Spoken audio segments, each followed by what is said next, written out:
John Weatherall and his family in our thoughts and prayers here today. If everyone's unfamiliar with what happened in that situation, I do ask that you keep them in your prayer as well. But again, if we could start with a moment of silent prayer.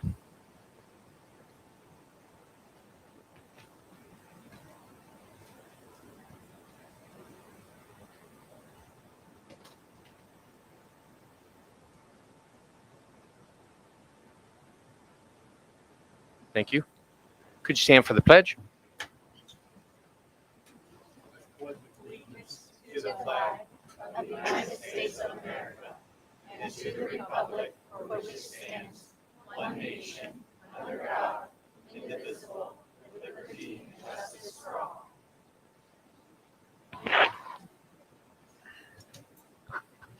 I will say that's the nicest pledge we've ever had at the board meeting, so I do appreciate that. Mr. Benton, usually you drown out everyone else. This time we had a lot more. Appreciate that. If we can call on the treasurer to take the roll, please. Mr. Swager? Here. Mrs. Davis? Here. Mr. Benton? Here. Mrs. Boer? Here. Mrs. Thomas? Here. Thank you. We can do the reading of the notes. I will. This is a public meeting of the Board of Education for the purpose of conducting the school district's business and is not to be considered a public community meeting. There is a time for public participation during the meeting as indicated in the agenda. Each statement made by a participant shall be limited to 3 minutes. Upon request of the superintendent, the district shall make reasonable accommodation for a person with a disability to be able to participate in this activity. We keep a recording of each of these meetings of the board as administrative aid, and they are preserved as public documents of the board. Thank you, Dr. Wagner. I did want to mention at this time, there was some social media post about us changing the opening or changing the public participation through tonight. That is not being revised in any way other than our current policy actually requires like 7 days notice for like questions and stuff to come. We've never followed that. We're not expecting to. So we're actually revising that policy. We're rescinding and then adding a new policy that replaces it. So the public participation portion of that will remain the same as we've actually operated. We weren't operating as the policy was currently written because it will require everyone to submit questions and do everything 7 days in advance, which we've never felt is reasonable.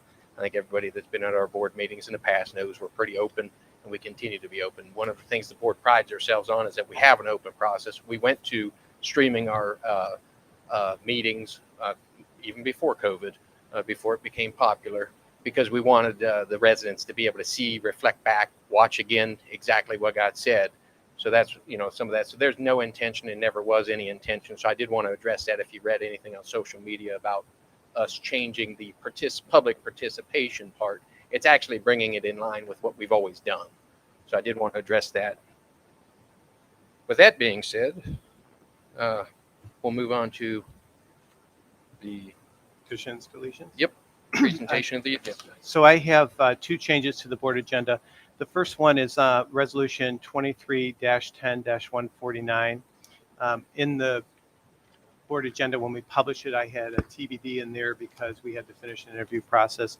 So, and I've given a resume to the board. So we'd like to recommend Kyle Kegley as an elementary intervention specialist. He'll be a long-term substitute, and he's graduating December, so he would start in January for us. As you know, we've been short. So that's one change, or the 149. And then the other change, and this will be a 2-part change, number 23-10-152 is a revised or refreshed mascot emblems and logos. I'm going to pull that resolution tonight and we'll put it to a future meeting.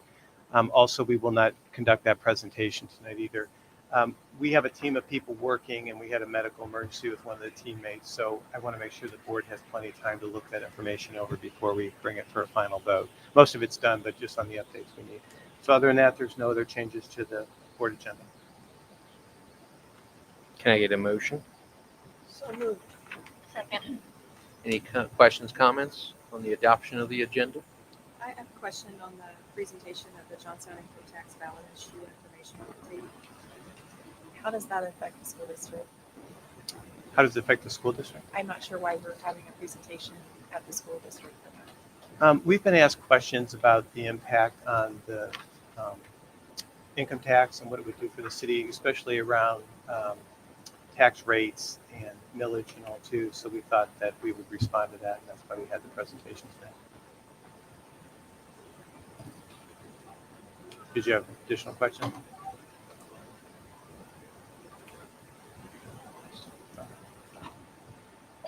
Any other questions? Comments? Call the roll.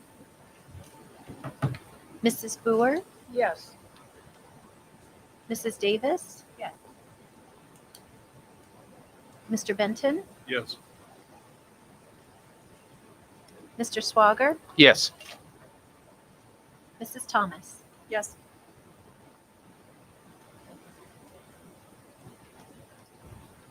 I was going to try to confuse her and give her the wrong name for you, just to be funny. Don't confuse I it. didn't want This to is start her off. embarrassing. Yeah. Right. You might welcome the new Did treasurer. you welcome her or introduce her? We were going to do this when we. Okay. All right. Public comments? Yes. So I just did a rough count. We have 20 people, most of whom are here for LifeWise. There's 2 on senior trip. I remind the board that we have 30-minute limitation. It says the portion of the meeting during which presentation of the public is invited shall be limited to 30 minutes unless extended by a vote of the board.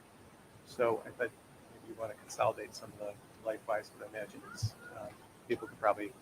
Well, I work guess I together. have 2 questions for the. Normally, when I do this, we go off whoever signed up first and whoever does on the LifeWise sign. Mind if we do the 2 senior trip public comments first, so if they do have a desire to leave, not to.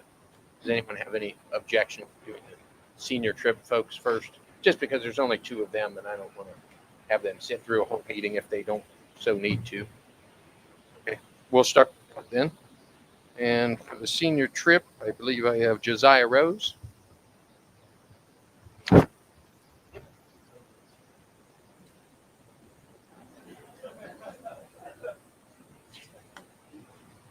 We have Brian Rose. Brian, is Brian speaking? You're- Yes. Over here, right? Yes. Good afternoon, Dr. Wagner and Johnstown School Board members. I'm Josiah Rose, and I'm a senior this year. In March of my 8th grade year, I finally finished fundraising for my Washington, D.C. trip. I will admit I'm a major history nerd, so I was super excited for this trip. And it was the first trip that my graduating class would go on since 5th grade camp. Unfortunately, due to the global pandemic, the trip was taken away from us. This was unprecedented and unpreventable. There was simply nothing that could be done. This is very different than the situation before us today. Today, we have a simple calendar mistake that there is plenty of time to correct. As you might be aware, the senior New York City trip is scheduled to be May 13th through the 17th. This is the same dates as our spring musical, May 15th through the 17th. If approved, this will pose a number of inconveniences. It will result in a smaller audience for the spring musical. It will raise the price for every other senior who plans on going. And it will take away our final chance to simply be a kid with our friends. For me, college is coming. It's weird to say. There may not ever be another time that I could go somewhere with my friends, all in one place. This same conflict has happened once before in Johnstown history, and the senior trip was moved by a week. Please do not ask me to choose between the final time performing on that stage and the final time going on a trip with my friends. Thank you. Josiah, did you mean March? Did you mean March? Okay. I noted Okay. that as well. Yep, thank you. That's what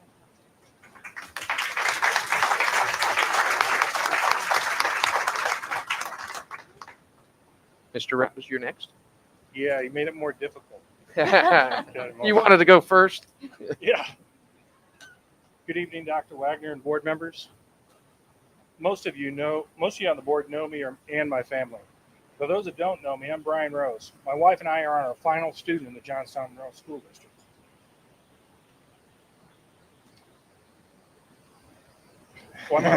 That's why my wife made me do this.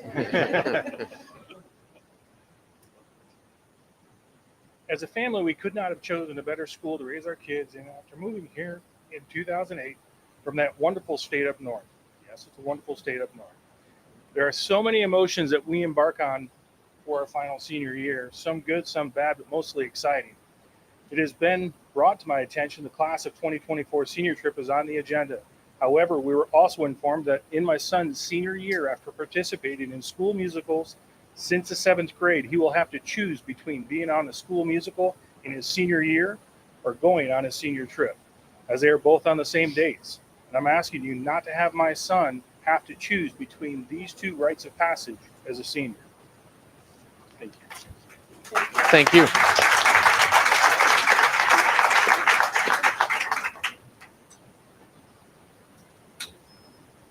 All right. Do we want to move on? I don't know. Yeah, I guess we could speak to that, right? Because that's an easy one. Yeah. That comes from the building. So is Mrs. King here? She's in the back. Back there. Mrs. King, is that something you can work on? Yeah, because that comes from the building. So I'm not sure what arrangements. My concern would be, with the tour company, can they make a change and all? So we'll work at the building level. Okay. And we can look at that resolution when we come forward. This time of year would be difficult to move the trip in, right? Yeah. Good to know. That's something, yeah, if we can look at it, work at I mean, I think if you're in spring sports or anything, there's always a conflict for somebody. So I don't say it's always easy to get everybody. But I appreciate if the board, the school, if you guys could look at that and see if there's any. Okay. Okay. Could we ask him, could we talk about it a little bit just so we understand? Because the board's going to come up on this and ask to vote. Could you go to the podium so we can get you recorded? Do you want to go up now? Yeah. If you don't mind, please. Just so we can get it organized. Yeah. Is it over? Oh, yeah. I really don't know anything because about it. this so will come I'd up. like to hear. We were trying to, we're going through a lot of policy revisions, and one of the things Mrs. Ortman we wanted to do was try to get this one, through because we thought the time was important. But can you tell us, you were starting to say, have other dates been considered, or?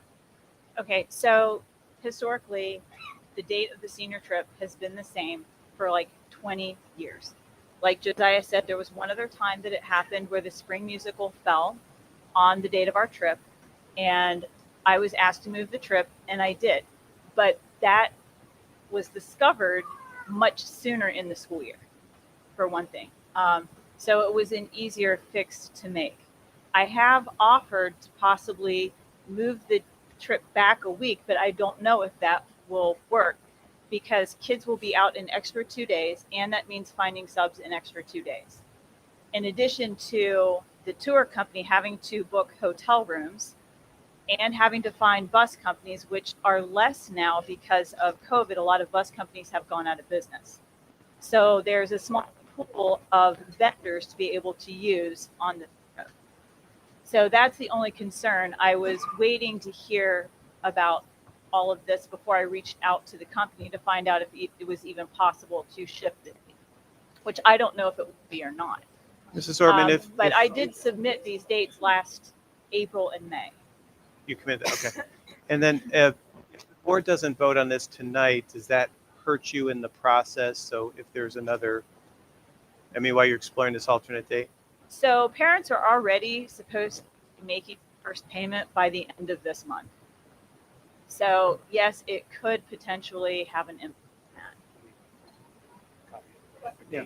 And the kids haven't even received information yet because we have been waiting for approval. This is probably not the right thing to ask either, but what about the musical? Has there been discussion about moving the dates on that? Not to my knowledge. Okay. Okay. What we'll probably do tonight is I'll ask the board if they can conditionally approve, and then that'll give us some lead time, because what I don't want, our next board meeting won't be until November, about a month from now, with an action item, and I think that'll be much too late, I would imagine. Yeah, right? it definitely would be too late. Okay. Okay. Do you have any other questions for Mrs. Ortman? Yeah, or a special board. Not really. But it seems like it would be the easiest thing to try to move the musical. Why is the musical set especially for a specific date? Maybe some dates They just may get be crossed. renting- They may be renting costumes or Yeah. something. I don't know. Yeah. But Sounds like a bigger issue. So we'll work on this administratively. We'll work with Mrs. Ortman and the staff, and we'll get back to the board. But when we get to that resolution, we'll have, if maybe the board How can about give a us special board a meeting? little. Right, we could do either. We could either pass it with multiple, with the caveat of the other date, or we can just commit that we'll do a special board meeting if need be. Oh, it's a work session. Yeah, we can try that. Yeah.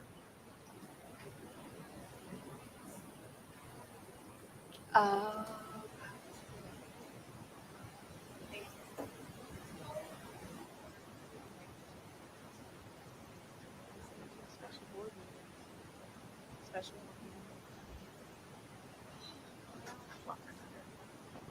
special board meetings are changed. Okay. So what we could do is, if you couldn't hear all that, she's saying that the rights are already committed for the musical. So we could not ask the board to vote on this tonight, and as long as we can work together. I don't want to lose the opportunity with the company. And Mrs. Orman, I'll help anyway if I can, buy some time with a letter or phone call to the travel company while we try to work through this. I can. Okay? Yep. So I think when we come to Mr. Swager, we'll just ask the board not to vote on that one. That sounds Okay. fair. I mean, our goal as the board is obviously to include as many students as we can in the trip, but also recognizing that it's not always possible. So if we can work towards that, that'd be ideal, but recognizing sometimes everything doesn't work out the way we like. And can I add one we'll more see. thing? Yeah. Yeah, the reason why this is a combined DC New York trip, because in the past we've only done New York for the senior trip, is to do something for our current seniors who missed out on their 8th grade trip to DC. That's why we did something a little special this year by making it a DC and New York combined trip. I understand what they asked that class if they wanted to have a decent trip, and they said no. They were offered that opportunity. Okay, thank you. Thank you. We can do this. When we get there. Okay. Yeah. All right. Okay. Didn't go so well. We have to make a No, but modification. thank you letting them go first because at least we got that issue resolved. We'll move on to the first speaker for LifeWise. I'll probably butcher all of these names, so forgive me now. But the first one is Ryan Gilkey. Well, he's smart. He sat right next to him because he knew he was speaking. That's good thinking. That's right. That's right. Good evening. My name's Ryan Gilkey. I'm on the LifeWise steering committee. Father of 2 girls that attend Johnstown schools. This is my daughter Ava, who will be speaking after I am done. I asked the board to look out here. The sea of red. Everybody's here to support LifeWise. Raise your hands. This is a fraction of what we have. Your concern about separation of church and state is legally unfounded. It was created to keep the United States from falling into the likes of Great Britain with a tyrannical church who ruled over all, including the government. Thomas Jefferson also stated in correspondence with the Danbury Baptist Association saying, believing with you that religion is a matter which lies solely between man and his God, that he owes account to none other than his faith and his worship, that the legitimate powers of government reach actions only, no opinions. I contemplate with sovereign reverence that act of the whole American people which declared that their legislature should make no law respecting an establishment of religion or prohibit the free expression thereof, thus building a wall of separation between the church and the state. Now let's talk about constitutional law. In 1952, the Supreme Court ruling of Zurich versus Clausen deemed it constitutionally legal for release time for religious instruction from school if it met 3 criteria: publicly funded, off-school campus, privately funded, off-school campus, and with parental permission. This ruling made it constitutional right to have religious education during school hours. Release time for religious instruction embodies an equitable opportunity for people of all religion.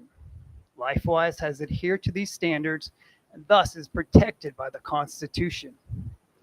If you decide to rescind policy 5223, you will need to explain to your entire community how you can legally infringe upon our constitutional right for religious education protected by the Supreme Court. And secondly, we are offering this during lunchtime, so no student misses 30 any seconds. academia or cost the school nothing. It will be looked upon as discrimination since you currently allow students to miss school for athletics, arts, family vacations, and any other excuse that parents give permission for. I'll end my portion with this. When I die and go to heaven to be judged, my Lord God asked me how I spread his word. I will look back at this day and know I made the right choice. Now I will turn over to my beautiful daughter, Ava.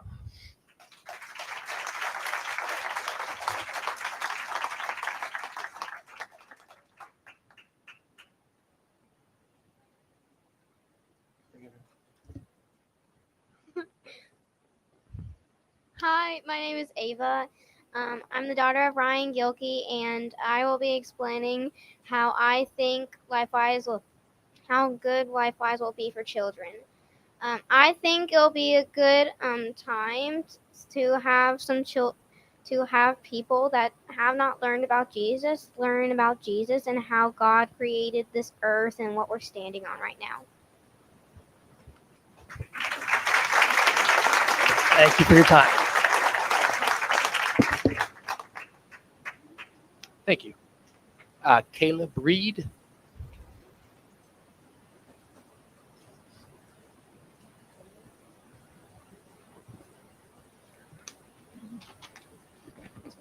Why we think LifeWise should be in the school and why we have time for it. On my left is Will, and on my right is Colin. Will is a 6th grader and Colin is a 7th grader. All three of us attend Johnstown. First of all, this is our view of the situation. I made the decision to speak because I wish I could have had the option to go to LifeWise. From lunch and recess, there's roughly 60 minutes of free time most days. If I were in elementary or intermediate school, I would be fine missing lunch and recess once a week for something my parents and I choose to do. This program should take 35 to 50 minutes depending on what works out with the scheduling. Based on what I have said, there should be enough time to implement LifeWise into the school during free time. Therefore, no educational time will be lost. LifeWise would encourage students to do well in school. Kids would also be taught not to lie and to be kind along with other good morals.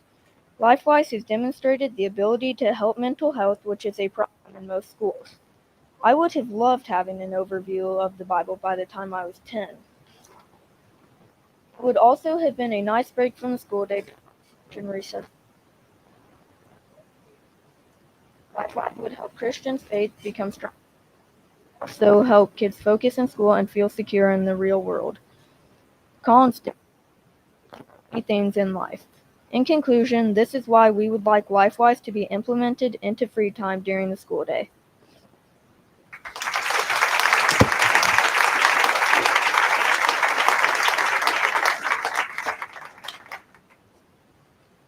Next up, Dan Scarberry. Oh, there you go.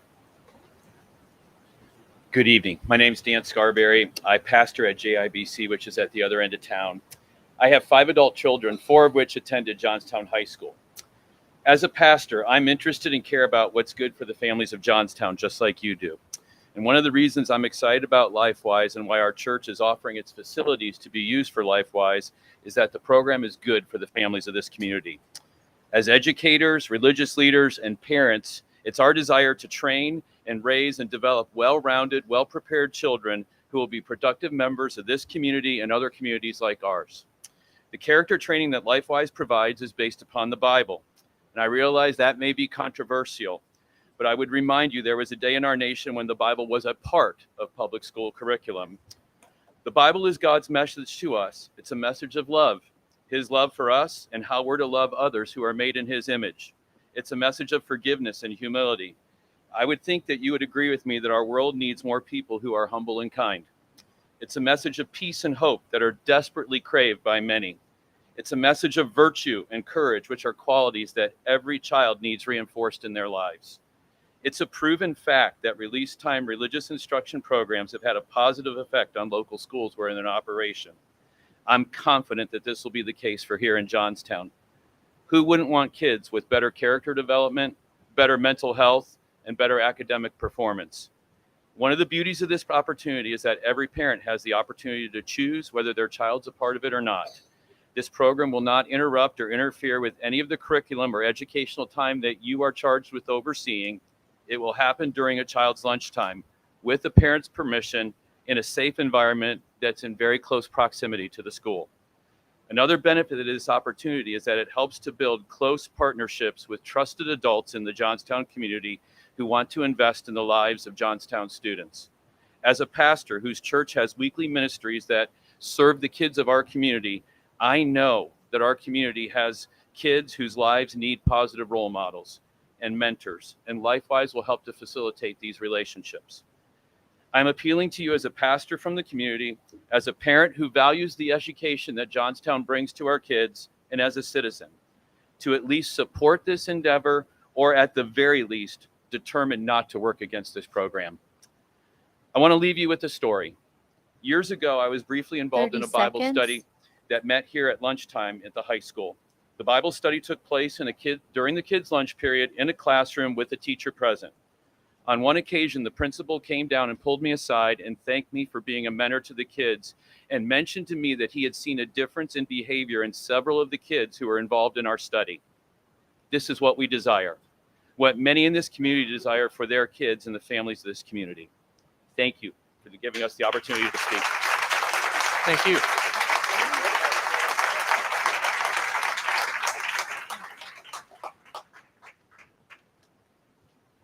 Ashley, you get to follow a pastor, so good luck. That's true. But he was right on his time too. He so that was. I timed myself, so I think we're good. All right. All right. So my name is Ashley Pugh, and thank you for allowing me to speak today. I am here for 3 reasons. One, because God is first in my life. If I'm being honest, though, God hasn't always been first. There have been many times where my career or my children have taken precedence over anything else. But God has shown me time and time again that that is the wrong way to be, and He must be first. Secondly, I believe that everyone that chooses to should have the right to learn who their Lord and Savior Jesus Christ is. And LifeWise offers that opportunity for those that choose to participate with parental permission. And also, because I'm a mother of 3 children in the school district, I should have the right to choose to allow my children to utilize the release time for religious instruction that is determined that was determined to be constitutional and legal by the U.S. Supreme Court. Religious time release instruction, or RTRI for short, has been part of the American education landscape for over 100 years. In that time, the benefits of such program has been consistent, especially in the areas of character development, mental health, academic performance, family and community involvement. Participation in RTI programs can and does make a positive impact on students' character and choices. Rate of drug and alcohol abuse have been found to be significantly lower. No programs will not result in perfect character, but there is an unmistakable correlation between religion and character. So I'll ask you, why would you not want that for our children? Mental health among the youth is on the decline. Nearly 20% of school-aged children deal with mental health issues of some kind. If you don't believe me, just ask your school counselor or any mental health provider for that fact. It gives me hope knowing that nearly 80% of studies found that religious belief and practice consistently relate to a greater life satisfaction, happiness, positive effect, and higher morale. Why would you not want that for our children? There's an argument that RTI programs will hurt students' academic performance, claiming that it prevents teachers from covering materials effectively. As a mother, I get that.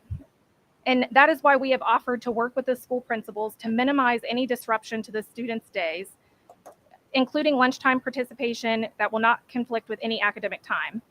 If schedules can be arranged to minimize academic disruption in 236 other districts, why can't it be done in ours?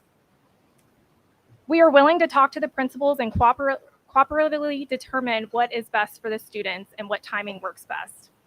The cost of private religious education is far beyond the reach of many citizens in Johnstown and across America. I am convinced that there is a longing for Bible-based character education by the amount of support we have received with nearly 400 signatures on the community support list. People are ready to embrace this free program to strengthen and further enrich the lives of our community as a whole. Why would you not support a free parental permission optional program for our children? I will leave you with this. Regardless of the decision that you make, someone will always be offended. We've seen time and time again from generation to generation. However, in this case, those that are offended can simply choose not to participate. Thank you. Thank you.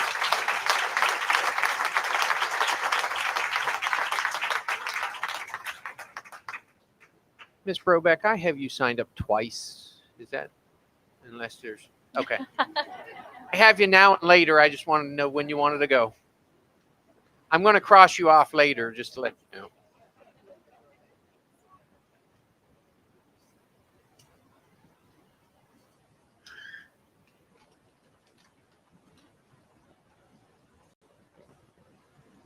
Good evening, everyone, board.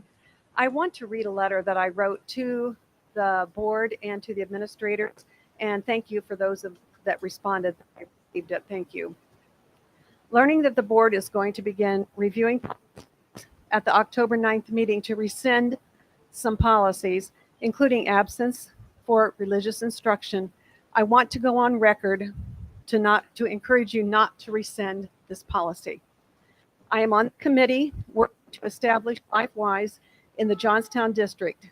As you are aware, we have shared much information about the program that we hope to pilot in January, one time a week at lunch and recess. Most districts around us have LifeWise in place. I am only aware that Gehanna has rescinded their policy. Please do not be a Gehanna and deny the valuable program from the students. That is not who we are, and that's not who we want to be. As a former teacher, principal, and lifelong resident of Johnstown, I treasure the values that run deep and wide in this community. Changing this policy that has been in place since 1952 could have a negative impact upon our district. Please keep this policy and allow the parents to make the decisions for their own children while not detracting from the students' academic day. And in addition to my letter, I would like to state, I have heard some say, well, what if other religions want to use this policy? Maybe that will happen, maybe not. What I know is LifeWise is ready to launch. My God has said, fear not, over 300 times in the Bible. My only real fear is in reverence for my Lord Jesus Christ. I fear not following the Holy Spirit to pursue this and being held accountable and judged by God when my life on this earth is over. I do not want to work against his eternal kingdom. I want to work for it. Nothing is more important.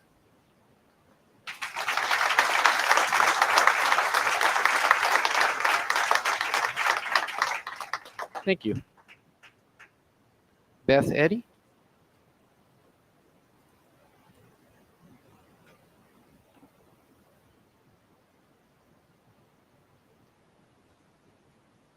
Well, thank you, board, for letting me talk to you.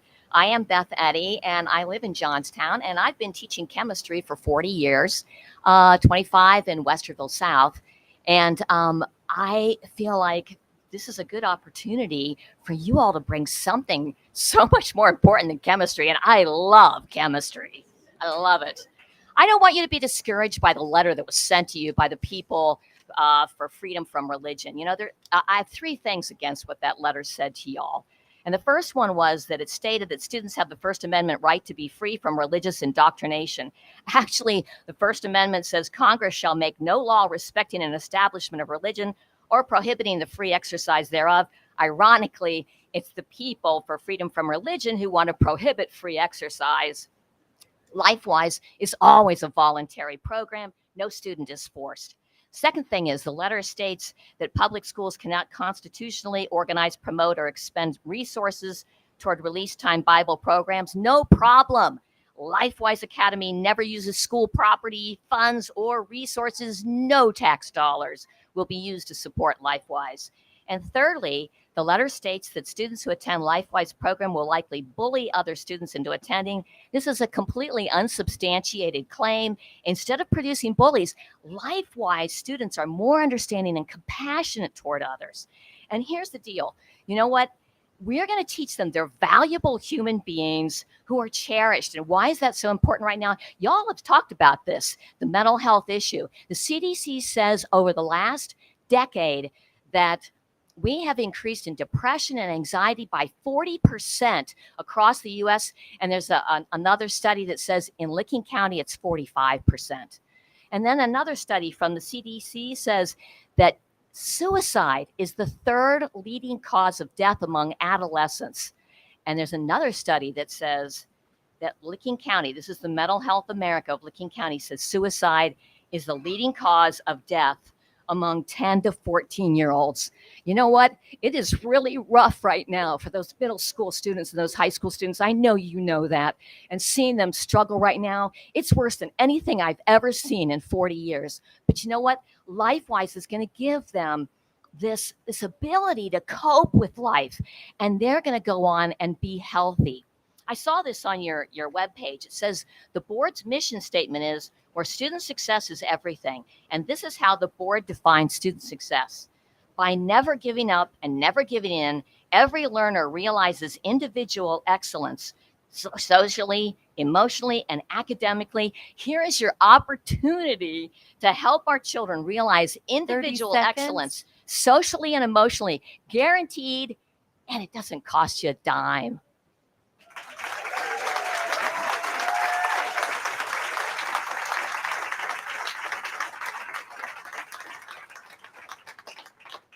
Thank you, Beth.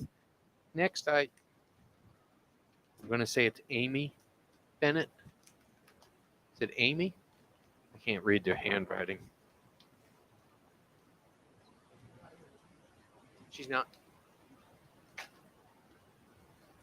She signed up. Miss Bennett? All righty. Well, we're moving right along then. Alice Main?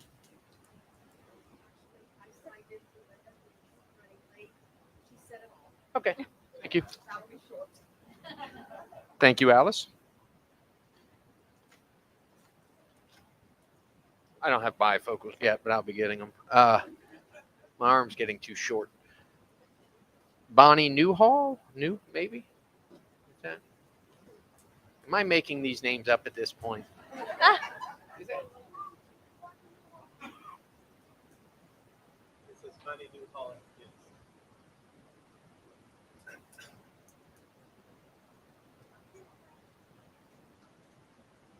I'll put a pin in that one and we'll move on. If they come in, we'll go back to them. Toby Price? I'm going to start yelling now, just so they can hear me. Toby Price?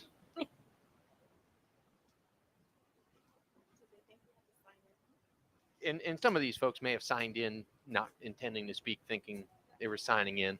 Yeah. Yeah, that's no worries.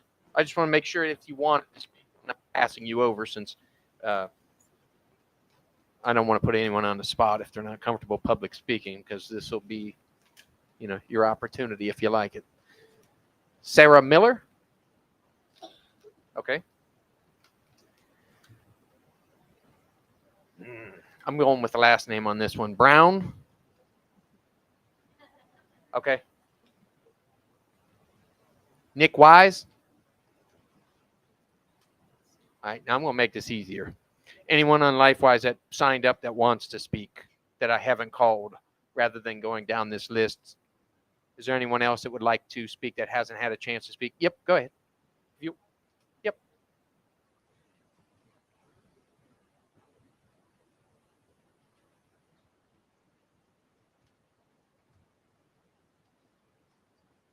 I was at your name next anyways. Oh, were you? Oh, good. Well, I'm Jan Sheeler. Good afternoon or good evening, board. I just want to remind you that I just retired after this last school year. Mixed emotions, but as attendance secretary to the elementary school.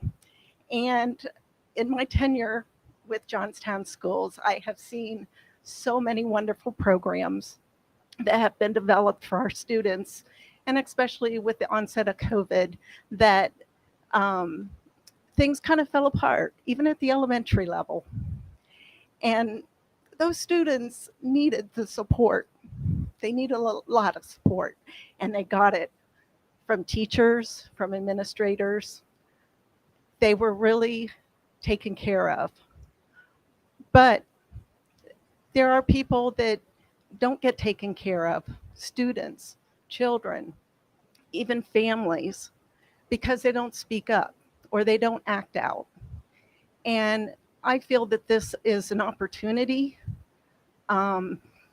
for not just the schools, but for our community to come together and know that our children are being raised in a well-rounded community. We offer a lot of secular things with our schools, things that are outside of the school. They're outside of school hours, but they do help if somebody chooses to go to them, programs and the like. But this is a different level. This level is spiritual.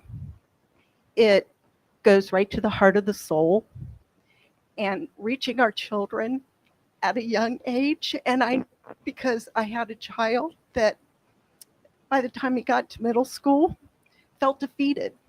He never told anybody. We saw it. We were his parents. But he needed something like this, something to really build him up, aside from our involvement in church and things like that. And so I would just ask you to please, devote your thoughts to what is best for the children. This is obviously something that is optional, that parents have the 30 opportunity seconds. to, decide whether or not this is for their child. But I feel that it would be something that on a basis of during the school hours, when it's not interfering with any of their instructional time, that I, as a secretary, would see a difference in our schools. So I thank you for all that you've done, but this is one more level that I think is a good one. Thank Time. you. Thank you.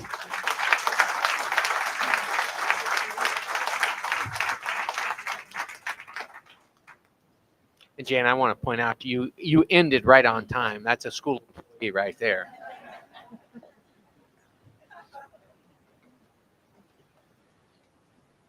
Anybody else from LifeWise that did or didn't sign up here? I believe I'm through the list, but yep, go ahead. Come on up.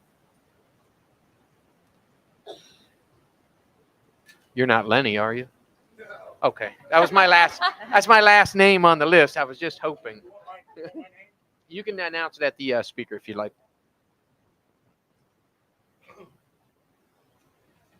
My name's Paul Grice, Grice. It seems like Villa Pizza has a hard time spelling it too. I serve as an elder at the same church Pastor Dan Scarberry pastors. I'm a 1978 graduate.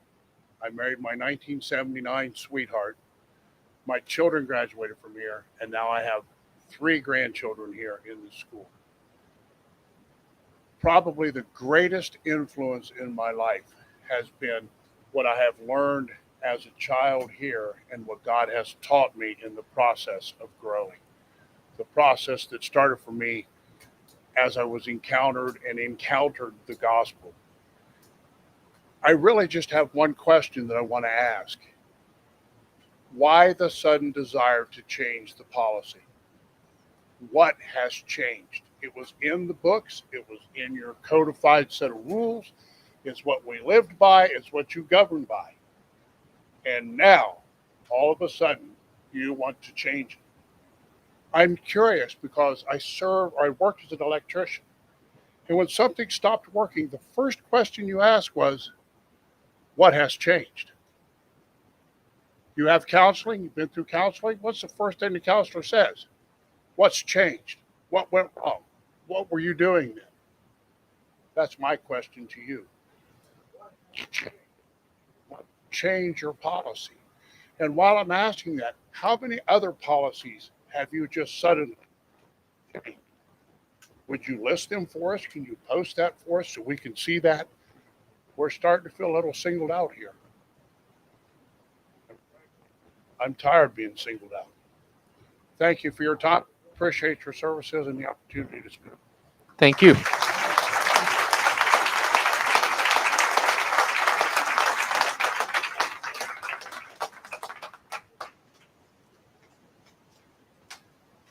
I do thank everyone for their public participation here this evening. Yep. Okay, next we have presentations. So we want to ask Mayor Donald Barnard to come up and speak about Johnstown income tax ballot issue informational update.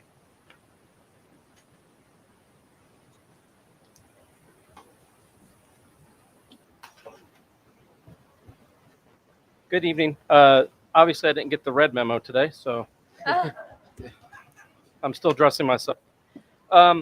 Thank you to the school board for inviting me here tonight and to Dr. Wagner. I'm here to talk to you tonight, not as the mayor, but as a member of the Citizens for Johnstown's Future, an organization that was created to help with the income tax and to let people understand what is going on. I think it's pretty much a stated fact that everybody in this room, everybody in our city hates taxes. We all do. It's just a fact of life. But I want to give you a little bit of the current status of the city of Johnstown right now. Our city operates off of a general fund, which is where your money comes to, or your taxes go to. And your taxes amount to about $2.7 million per year. That's a lot of money to me and you, but in the grand scheme of things for a city, it's not very much. That is just purely $2.7 million based on your income tax. We get an additional about $700,000. This is various different taxes, with your real estate taxes accounting for about $200,000 of that $700,000. So we end up at the end of the year with about $3.4 million that the city operates. Again, a lot of money to me and you, not when you're trying to operate a business like a city. Just for your knowledge, our police department right now has 9 police officers. One of those is our chief, so we have 8 officers. If one of those officers, like last Monday, takes vacation, which they're entitled to do, we had only 1 officer on duty from 2 o'clock till 8 o'clock at night. That is during rush hour. These are the facts. When you have 8 officers and you've got to do 24-hour shift, 7 days a week, you're going to have times where you can't have someone there or more than 1 person.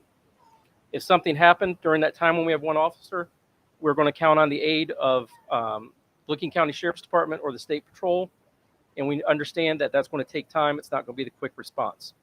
So of that $3.4 million, $1.4 million goes to police officers and police department. That's their cars, their training, their pay, their benefits.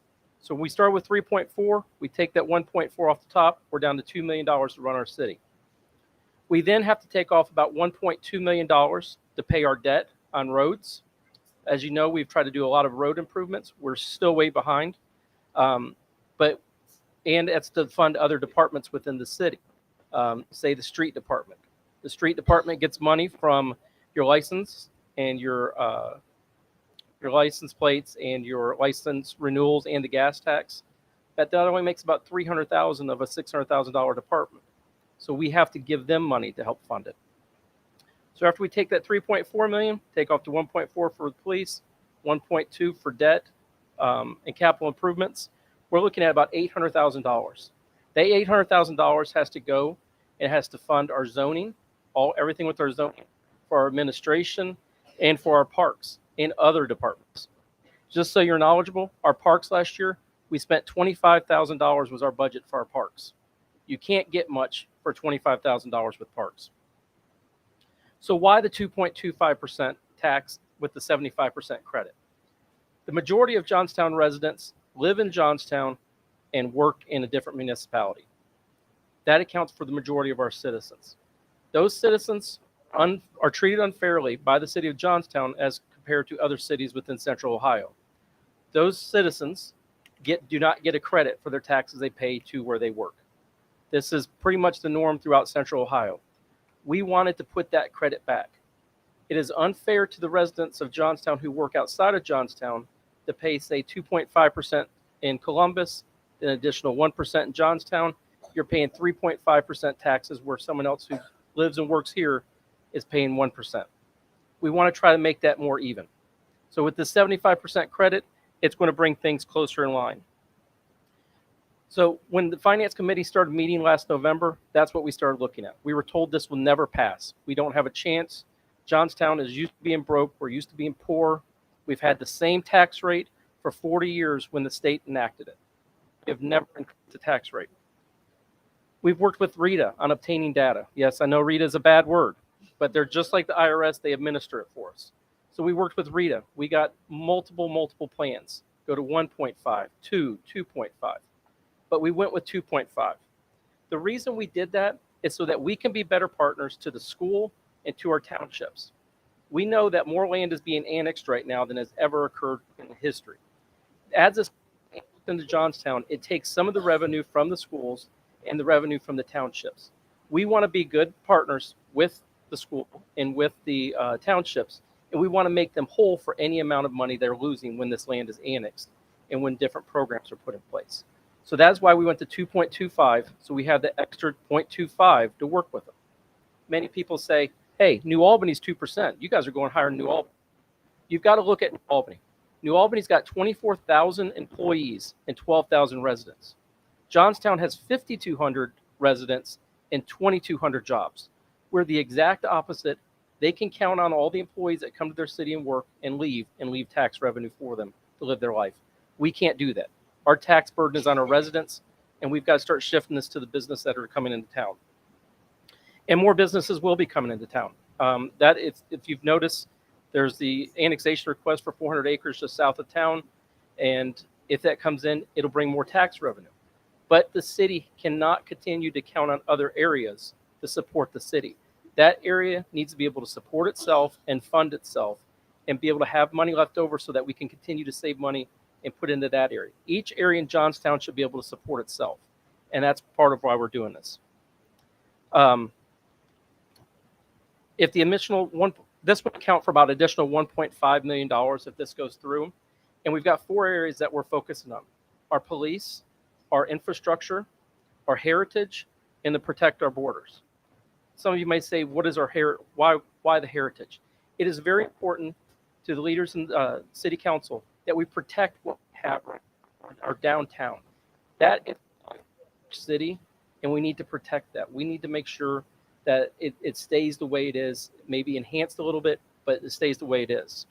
And when I say protecting our borders, when we only have an income tax rate of 1%, if the township wants to do business with another or do a partnership like a JED, a Joint Economic Development District, they're going to work with an area that has a higher income tax because they have to split that.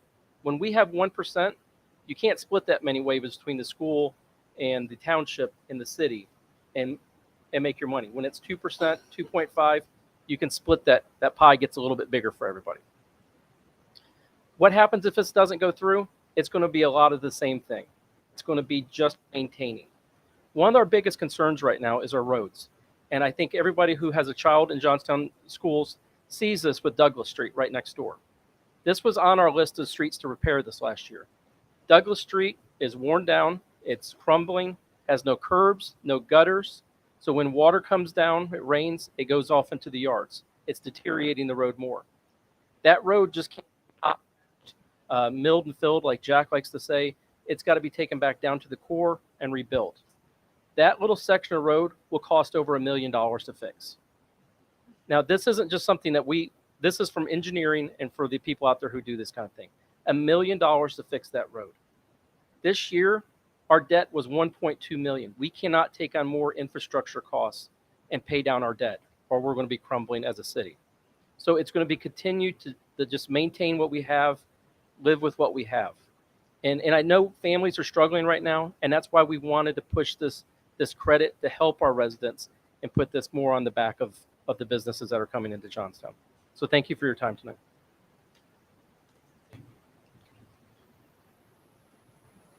Does the board have any questions for Connie? For anything? I know you get asked questions. Okay. All right, thank you. Thank you. All right, Mr.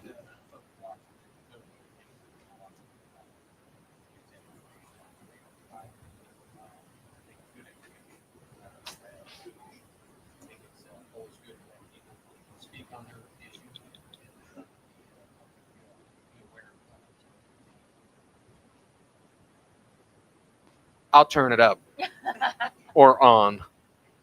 I was just mentioning, we gave the mayor an opportunity to speak here today. We do feel like while it's not a school issue, it's always good for the community here. We have a large group here today. We do get a decent amount of viewing on our YouTube when people watch the board meetings later. So it's good information for people so that they can make informed decisions as a nonpartisan board, and obviously not personally. I don't even live in the village limits, so I don't get to vote on this issue. I don't have a stance on these, but I think it's nice to have the opportunity for people to hear it. So I appreciate it. Thank you. Okay, as a reminder then, on the next update for branding, we'll hold that off until the November meeting. But then I'll turn to our next item, which is district report card review, and that's primarily Debbie Seibel, and she's got a PowerPoint ready for us. All right, thank you very much. What I'd like to do this evening is give a brief review of our most recent, the 2022-2023 district report card. I think you're going to see that we have much to celebrate, and we also have areas that we want to continue to grow and to focus on. Can't hear? Is that better? All right.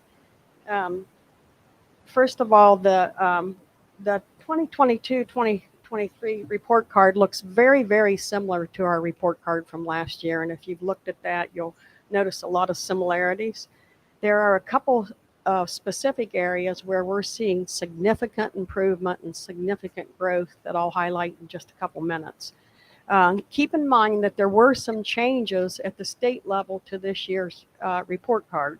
Number one, it's the first year that the state has assigned an overall star rating. And you'll see up there that we have a rating of 4 out of 5 stars. That star overall rating represents the outcomes of 5 component ratings. Those are achievement, progress, gap closing, graduation, early literacy. And they're weighted.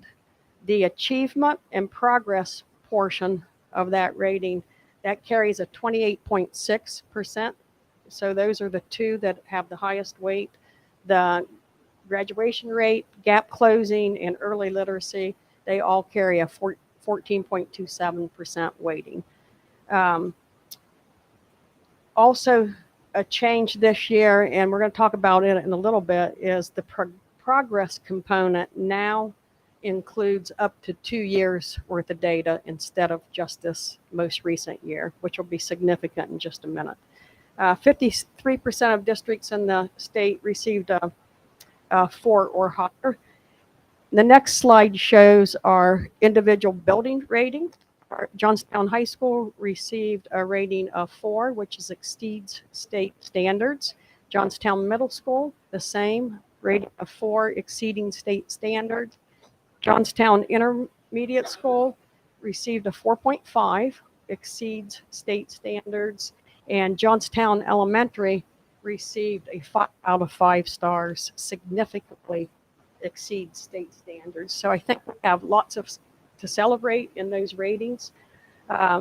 It's also, I think, good to note that only 15% of schools in the state received that 5-star rating. So I think that's pretty significant. Excellent. As I mentioned, the achievement component makes up 28.6% of the rating. And if you look at the achievement, it measures how all of our students are doing. It takes those scores in the spring, and it's called a performance index. And the chart on the left, you can see the trend over the last 5 years on our performance index. I'm going to come around. But I'd like to point out a couple things right here. In our most recent year, we're at a 96%.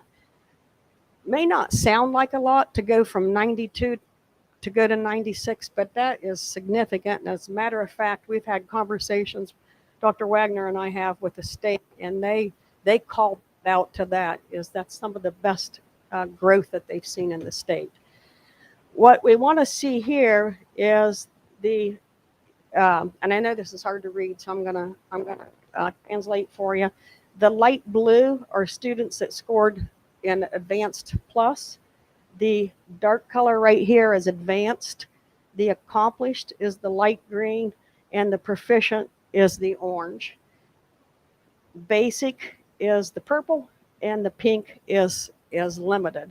What you see here in this bar chart is you can see how the green in the dark color and the light blue are increasing, and that's what we want to see.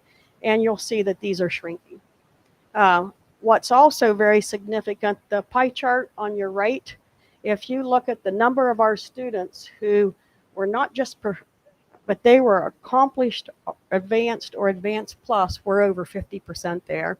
When you tie in proficient, then we're well over 75%. So I think that's a real plus on the performance index.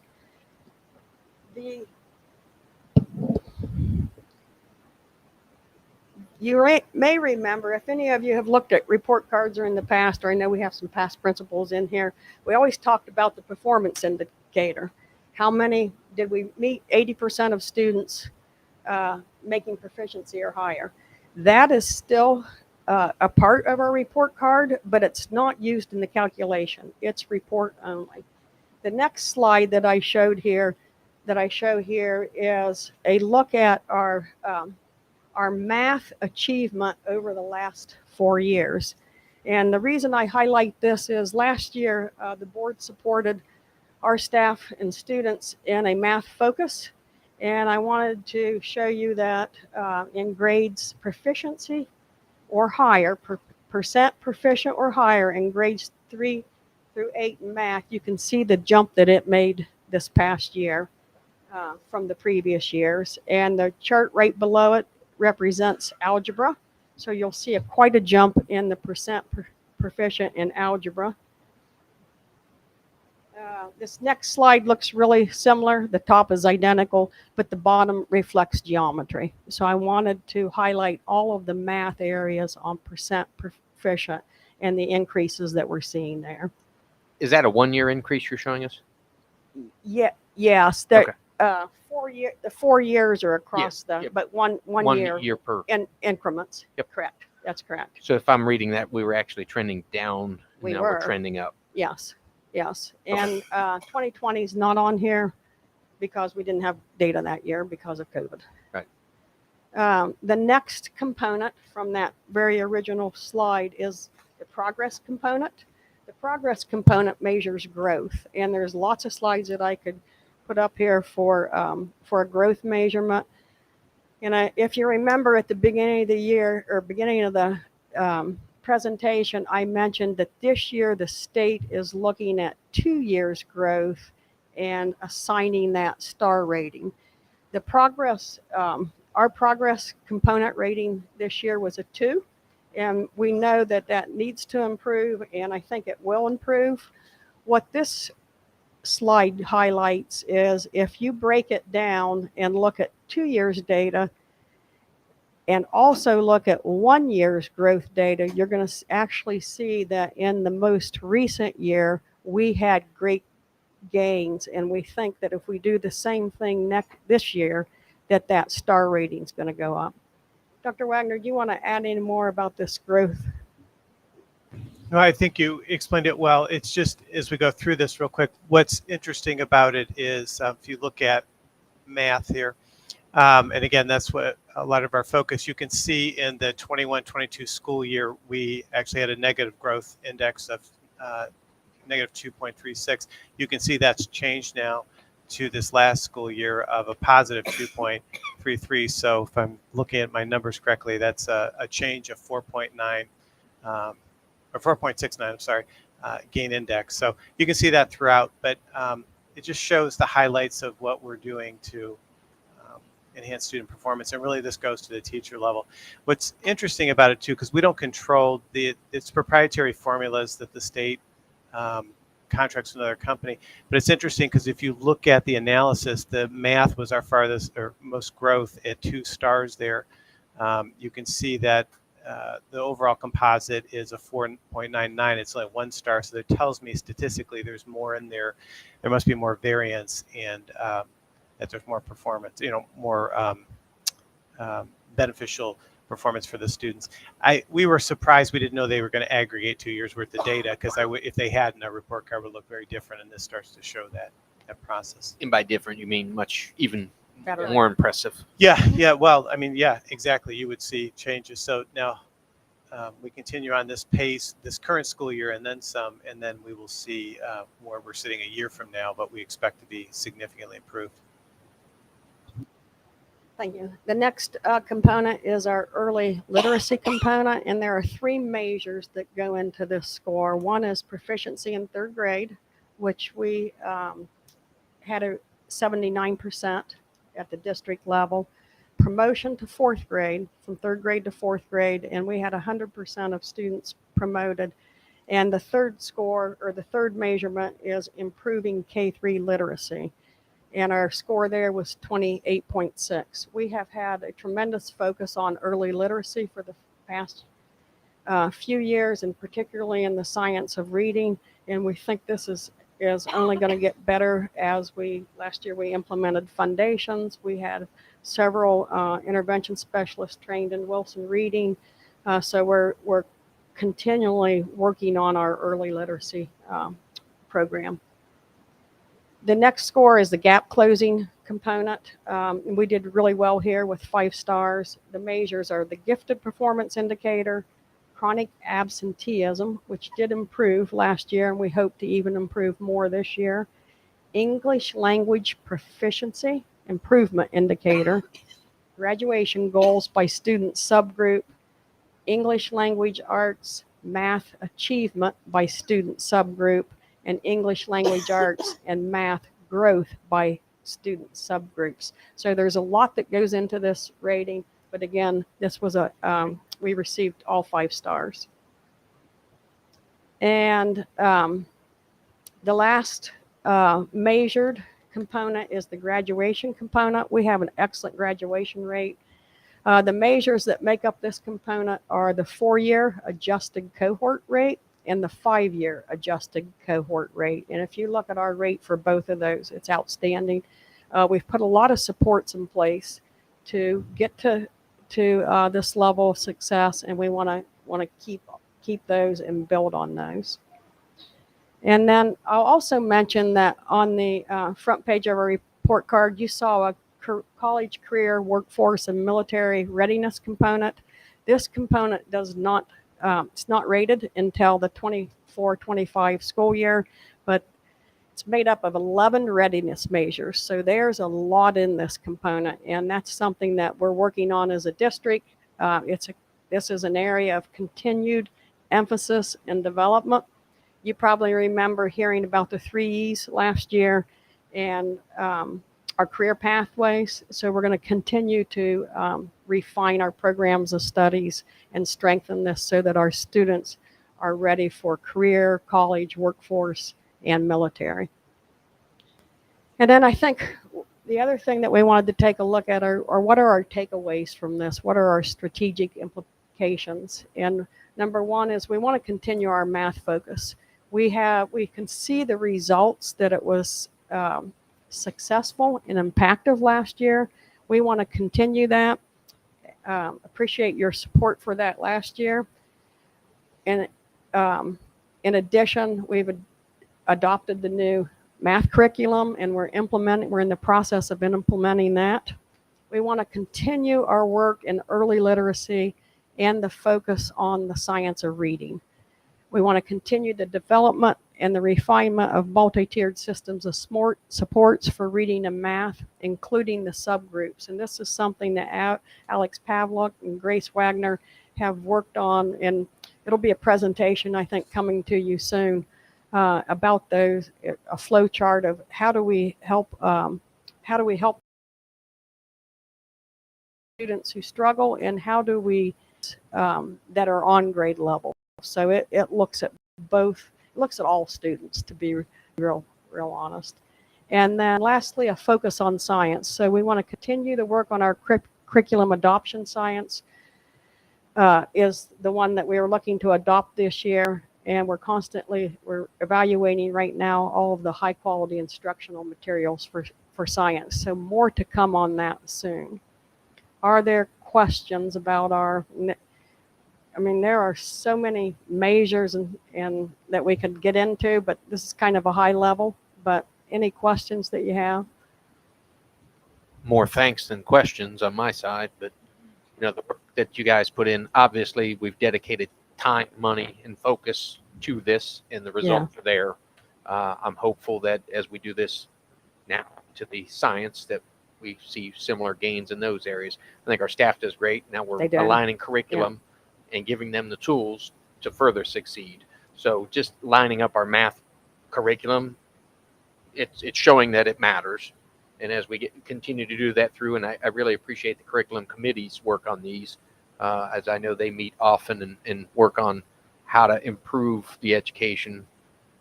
It just, to me, shows time, money, and effort pays off.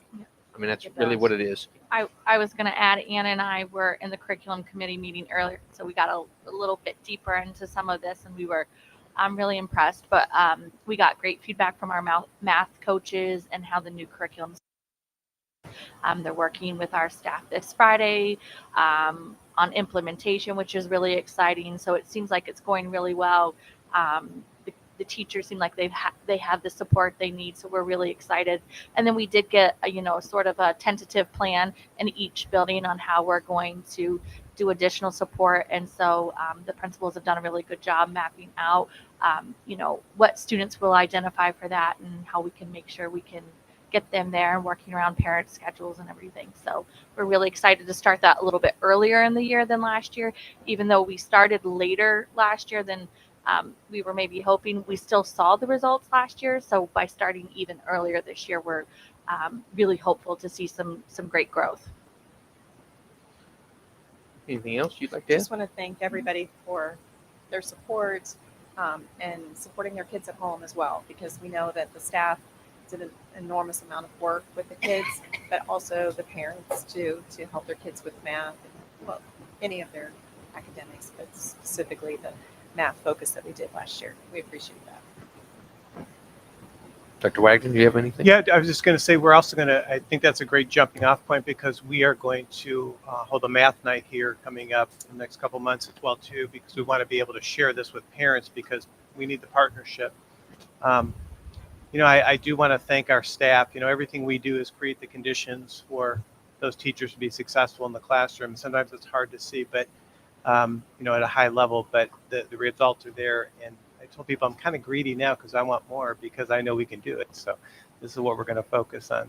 And thank you to the board, because, being the first year for me last year, it's kind of a cardinal sin to make so many changes, but we identified some concerns, and appreciate your support, because it was not only the math focus, but making sure then that we have the new curriculum. We went through that adoption, and we had a lot of teacher input in that.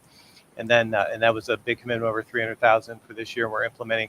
We have math coaches that the board has supported. We also have a partnership with the Educational Service Center of Central Ohio. We're in that federal grant, and they're doing oversight. So thank you again for everything that you've done to help this be successful, and more to come. No, excellent. I've heard good things about the math coaches really helping out, so that's good to see. Very excited. Yeah, I want to thank Mrs. Seibel in conclusion, because she's leading the charge on all this, and it's just exciting to have someone. That's part of the change too. The board did dedicate now having at least a part-time curriculum instruction administrator, and this is tremendous. Thank you. Yes. And that's why she's never leaving. Never.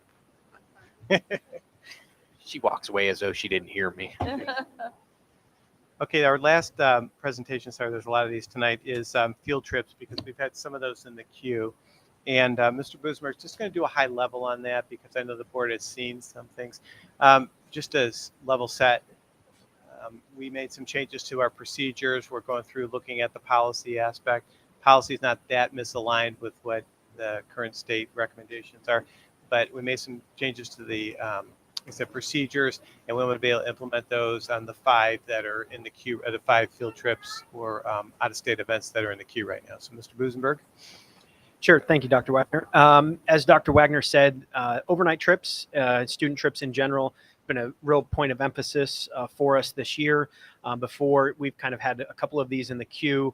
We really wanted to make sure that our administrative guidelines and our policy put us in a great position to have successful trips, and we've been working on that for a couple months. I think we're there. So tonight, we feel very confident recommending 5 overnight trips. These are trips that have all come before the board before in previous years, so nothing new here. But we do have a senior trip later in the agenda. And as Mrs. Ortman said, that is to Washington, D.C. and New York City. We have an FFA National Convention trip to Indianapolis, an 8th grade trip to Washington, D.C., the Ohio Model UN, which we've been to a couple times now. That's in Columbus, and 5th grade camp to Heartland Outdoor School. And as Dr. Wagner said, we have reviewed our administrative guidelines. We've made some changes. We've worked with the board through those. All of the applicable guidelines would apply to all of these trips, which will be really nice. So these are all taking the appropriate modes of transportation, which is either charter bus or school bus. The trip leaders will have very clear expectations of what they're expected to do, which includes introducing all of the chaperones to all of the students on the trip, knowing who to report issues to, ensuring all chaperones know their roles, they have their background checks, they understand their responsibilities and expectations.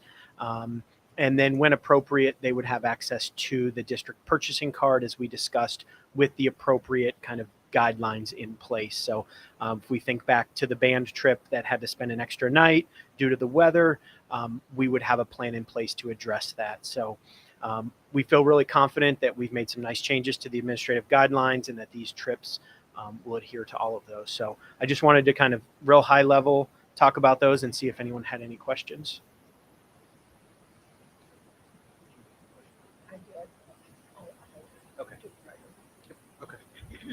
Anyone else have any questions, concerns? We'll bring those 5 to you later in the agenda, then talk about it, and then we obviously have the ones in the assortment. We'll have to decide that, but it's still, the standards will still apply. And thank you, Derek. And I don't think we don't have, this is our 3rd, 4th meeting that we've sort of, ongoing discussion. So I think between the last 2 meetings where we brought this up, we've been able to sort of hammer out what we feel is the board's expectations of field trips going forward and how they align with the administrative guides. Thank you. Yeah, thank you. Thank you. Ready for next? Okay, next is a resolution number 23-10-144. It's the executive session, and it's for consideration of appointment, employment, dismissal, discipline, promotion, demotion, or compensation of a public employee or official, and also for consideration of the purchase of property for public purpose or sale or other disposition of unneeded, obsolete, unfit for the use of property at competitive bidding, if premature disclosure of the information would give an unfair competitive or bargaining advantage to a person whose personal private interest is adverse to the general public interest. I'll motion. Second. Call the roll.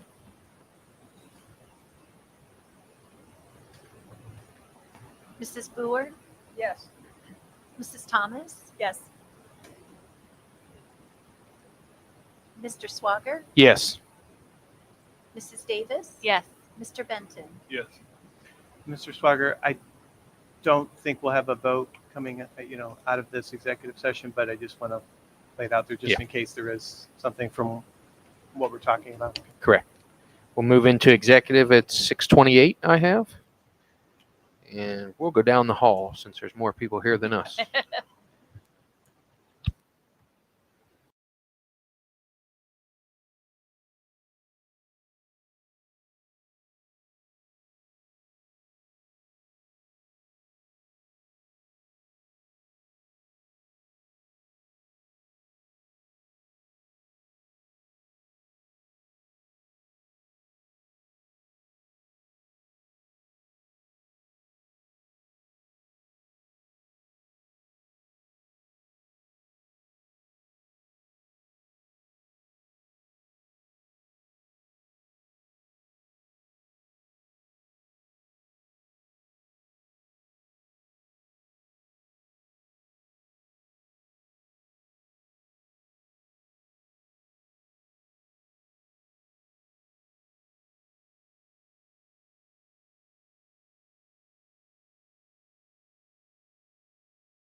And welcome back. We're out of executive session at 7:50.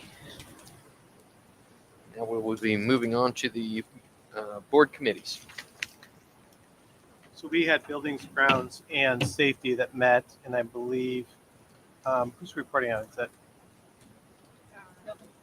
I thought I was, but Yeah, that's fine. no, I was. Go right ahead. Okay. We met today, as Dr. Wagner said, and discussed that we had received all the Kenwood radios now, and on Friday they'll have all the frequencies. We applied for those through the FCC, so there'll be frequencies to Johnstown schools. We went through some bids and proposals that we had received back. I believe we're going to probably talk about those at a later work session for the baseball, softball field. We also have the practice fields that need to be fixed up. They're in some pretty bad condition right now, and the grass needs to be reseeded. We have a reclaim area that we are working on. That's been seeded. You might see that it has weeds in it. That's being controlled as well, although it doesn't look like it is, but it is. And we talked in depth today about that. And that should be ready for use by fall next year.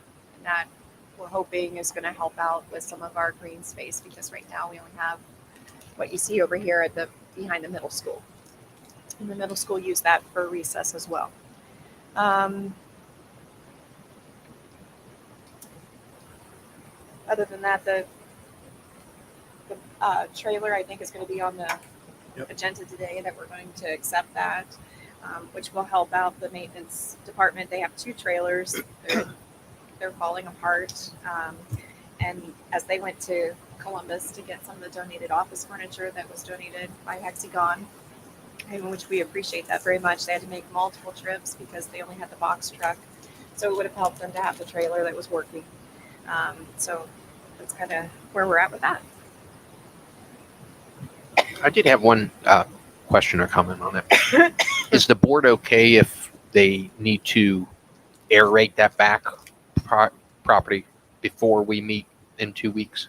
If Dave, we were talking earlier. We were talking about the water. So one of the things is we were talking about the water, and that it's been a drought this summer, as we know, and not enough rain. So I think we need to aerate it. I just want to make sure if we go that route. Yeah, I think aeration, and then the other thing is I think we ought to look at a water wheel, or some way of getting water to those fields, especially with like the reclaimed area. So I'll talk to Dave, Jenny about that. I just want to make sure. I know we're going to talk larger in 2 weeks, but I don't want to miss. You only have so often to get things aerated and actually get it before. Yeah. So if everyone's good if we move forward with that portion of it. No, I just put it down the wrong place. All of our, it's not my turn. On to communications. We have to meet yet again, and then we'll go on to curriculum. Yep, curriculum.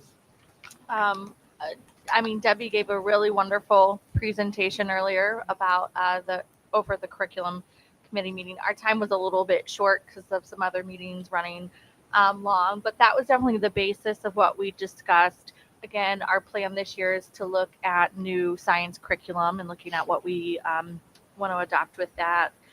Debbie has a person she's been connected with at the state level. They're going to start looking at how they kind of begin that process. And again, each school has sort of identified ways that they want to do a math focus. So I'm excited to see some of that potentially rolling out in November and December. Excellent. Thank you. Any questions, comments on the curriculum?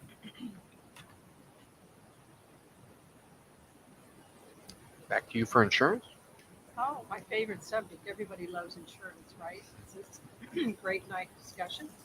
I'd like to pay a compliment to the superintendent, to the board, and to the employees who've worked really hard this last few years to take an in-depth evaluation of our insurance programs. I can remember one year where our claims to premium was a gap or a delta of $800,000, and the taxpayer paid that. Fortunately, we haven't seen those years so much anymore, but we're still running a deficit, that our claims are a little higher than we'd like to have them be. We have set up new employee meetings with our new representative, which is Gallagher and Associates, and they are actually asking very good questions, and so are we. So this year, I would say we're going to be below the national average or right at the national average of about 8% increase. We'd like that to be lower, and we're on course for about 8%. So providing something doesn't go awry in the next few months, we'll be at 8%. Still, as I said, higher than we'd like, but we'll all work together and bring that down. Last year, we reorganized our insurance offerings and offered an HSA, which about 35 people, was that correct? 25, 35 people took? Yeah, it's probably a little bit more than that, close to, I think it was, 38, 40, 30, something okay. something like that, yeah. About 38 people took the health savings account, so we're piloting that program to see if that's going to help us lower some other premiums. So in the meantime, our agent is really turning her attention to making our employees more aware of how they can save money by looking at alternatives in prescriptions and in services. So we're really grateful. Thanks for all that everybody's doing, because we're looking good this year. That's it. Thank you. Any questions for Ms. Boer on insurance? Hearing none, we'll move over to policy. All right. Alan and I had a great meeting diving into policy. Derek Busenberg was taking the lead, and he's done a really great job at being able to identify what are sort of our more pressing policies that are relevant that we need to take a look at. Also, just sort of structuring how we want to go through things. It's really important to note that policy, there's a lot of them. And so we've sort of estimated with a very, very rigorous schedule of meeting, it will take about 3 years to go through all of the policies. So you'll see later on the agenda, some are being rescinded because we are 2, 3, 4 updates behind. And then instead of going through and changing all the language here and there, it's actually just simpler and cleaner to just get rid of that and sort of adopt some new stuff. So kudos to Derek for doing a really good job sort of spearheading what we feel is the most relevant stuff that we need to be taking a look at. And we have some stuff on the agenda later that we can talk about in more detail as well. Thank you. Strategic plan and economic development, we continue to work on that, and that's a joint effort with Ruth Ann and I and the city mainly at this point, and townships. Technology, there's a meeting to be scheduled on that one. So. And then, the finance, we have a new treasurer. I don't know when we're going to introduce her to the public, but It was coming right up, but let's go now. They're wondering if she is. We'll do it right now. We're going to do it when we get to her portion of the agenda for presentation, but we'll do it right now. So for those of you who don't know, we have a new treasurer who's started last Monday. So Felicia is our new, if you want to introduce yourself and tell you a little bit about yourself, welcome aboard. Well, thank you. I'm really happy to be here in Johnstown. My name's Felicia Drummy. I've been a longtime resident of Delaware County. I'm not sure what to tell folks. I recently retired, but as I've learned from most retirees, I don't think we do it right. We love what we do, and we tend to keep doing it.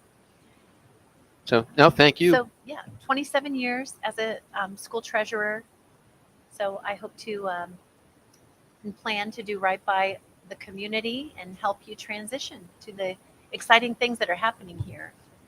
Welcome aboard. We were fortunate enough to convince her to come out of retirement after she took her 3 months and enjoyed 3 months, and now she's back with us, and we're working forward to convince her how long she'd love to stay in Johnstown.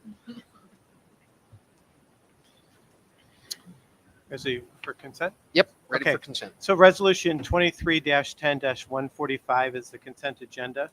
If it's okay, Mr. Slaughter, do you want me to go through these? Go right ahead. So that first one's the treasurer's report. Next, we have board minutes.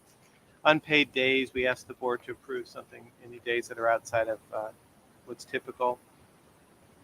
Resignation, we have a few resignations there, as they're stated. Classified employment, we have some staff to hire, as you can see. I do want to note that we are getting some food service staff in. Michael Cartwright's been really busy with that, so I think that's definitely welcome. People activity employment, so those for our coaches. We have volunteers, also a coach. And then we get into all of our field trips. So we have our overnight field trip FFA. We have our overnight field trip for Ohio Learning Institute, Model UN. Overnight field trip for senior class, so we're going to have to talk about that. Overnight field trip for 8th grade Washington, D.C. Trip. And overnight field trip for 5th grade camp. And I should say that Washington, D.C. is for 8th grade. And that's it on consent. So we need to talk about how we want to handle K. That's right. So, yeah, you want to do a motion to discuss, and then we'll do a motion to, Yeah. so if we can get a motion, I'll make the motion. if I can get a second. So on the agenda here, I guess we have two options, in my mind at least, and someone speak up if they have others. We can either approve it as it is, well, I guess there's three. We could table it, we could approve it as it is, or we could approve it with a variable date to be sent to us later if it would move. We're really approving the trip, not the dates as much as anything from a board standpoint. We're saying, yeah, they can go on a trip because from a board member standpoint, I don't want to say I don't care, but those dates aren't something that are subjective by us. It's really the trip itself that we're approving or not. So I don't know what the thoughts are. Can I make a suggestion? Could we get approval that we would do it, the board would approve for a week, either before or after, so we have a 3-week period?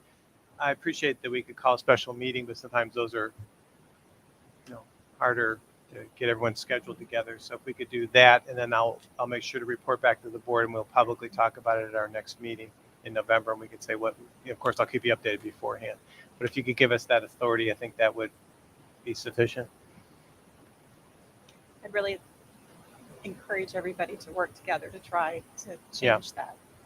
Yeah. And I know they are, not to say that they aren't. I just really encourage them to think of the students.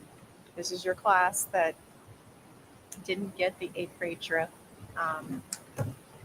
It's not a right. They just didn't get it because of the 2020 year. And, this would be their senior trip. Yeah, we'd hate for students to have to choose. And really work with the flight too. I know that there's a conflict for the funding for that week where you have to have the lights. But that might be something that we need to also look at that and see if that's possible. Yeah, they might we have know a the little musical is wiggle room. important, and it's so also see where there's wiggle room between two options. See which is the easiest thing to wiggle to another thing. Because the other thing that would be awful is if they have to choose the musical over the trip, we have less people going, which we all know this. I mean, I know this. So what if we, the week of the 4th is, March 4th is a Monday, and then the 11th is that week when we have this other trip, which kind of carries the next week, or next week. What if we said somewhere between, the week of March 4th through the week of the 18th? And I think that gives us 3-week window, and then I'll work with Mrs. Ortman and Mrs. King and the team.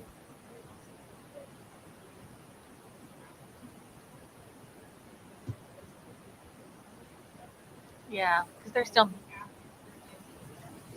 So now we're saying What's the March date on that? 25th. Yeah, it would be the week of March 18th. So that'd be March 25th. 18th is fine. Yeah. Well, but you're saying through the 25th would be the actual trip, correct? 24th. Would you bring them 24th. back Yeah. before spring break? Yes, they would be back on March 18th. So if we approve it between March 4th and March 21st, that covers the window that you're looking at. And who from the administration is going to look at seeing, championing the change? I'd say that'd be the building administrator. Okay, Yeah, so I'll work with Mrs. King and Mrs. Ortman, and we'll see where we land with it. Okay. All right, so I need to get a motion to amend item K to read the same language except departing between March 4th and returning no later than March 21st. I will make the motion. I will second that. Okay. Now we have to vote on that change. Vote on the change. Call the roll. Yep, when you're ready. Yeah.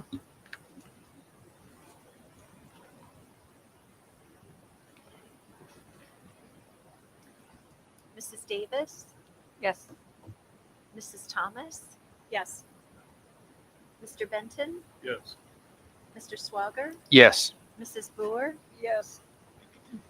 All right, so amended that, and now we'll go back to our original motion on the consent agenda. We're asking the board to vote on that with the change that the DC trip could be, overnight trip for senior class could be between March 4th and March 21st. Any other discussion on any of the other items on the consent agenda? I would just like to ask, how are we handling all the staff being gone to chaperone with substitutes? I mean, how does that get covered? I know we've had trouble finding substitutes. I mean, Yeah. I think what we have to do there is when we look so far ahead, that gives us an opportunity. Sometimes, unfortunately, we have to turn down professional development or other opportunities to keep the district staff. But I think the lead time really helps us. If we can, but sometimes people get sick and it's hard. We've talked also about trying to use people from other buildings if we need to also. So, and later in the agenda, you'll see a permanent sub that primarily be at JES that could also be covering for other buildings what we talked about. I did clarify with Mr. Busenberg that it is preferred to have staff, but it could be volunteers from the parents, et cetera. So that may be our trump card in trying to fill those positions. and I guess the other thing is that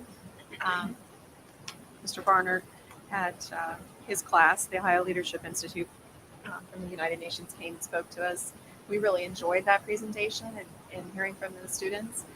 We'd love to see them come back again to speak on that. We'd love to see anybody from the senior class to come back as well, Josiah, or even the 8th grade. I know it's a little bit harder for them to come because they're younger and it's scary, but maybe pictures. I don't know. Yeah, it is. Yeah. It is for the board to see, but also for the public to hear from the students. What did they actually learn? What did they get from the trip? We all know that they love it and they have fun. They learn, but they actually have students come back in. And Ms. Barnard, that was one of my more favorite presentations because they genuinely were excited by it. And you could feel that when they talked about it, and they were excited to go back and they were glad we did it.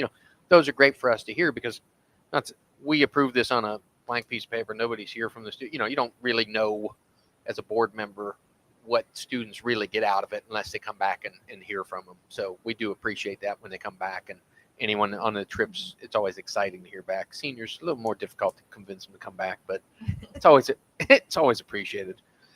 So if it gets moved, if it gets moved, you've been tapped. No. And not to say that the 5th grade trip or the FFA, I just called those out as examples. Yeah, any of the trips. Any trip, we appreciate to see. I was excited when the girls basketball team talked about how much they enjoyed their camp. Yes. So, any of those, it's good to hear. So I appreciate it. Any other questions, comments? Call the roll, please. Mrs. Davis, Yes. Mrs. Thomas, Yes. Mr. Swager, Yes. Mrs. Boer, Yes. Mr. Benton. Yes. We'll move on to the treasurer recommendations.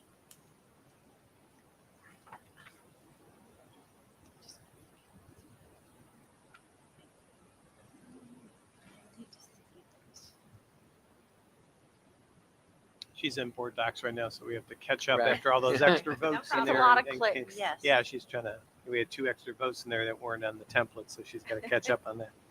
Thank you for the grace. Do I read? Yeah. The first resolution is approving donations. Do the number. Oh, resolution number 23-10-146. Okay. We have an anonymous donation to the marching band members of $400. If we can get a motion, I'll motion. Second. discussion. Obviously, Mr. or Mrs. Anonymous, we appreciate that. We appreciate donations. Thank you so much. Certainly. Call the roll. Mrs. Thomas? Yes. Mrs. Davis? Yes. Mrs. Boer? Yes. Mr. Swager? Yes. Mr. Benton? Yes.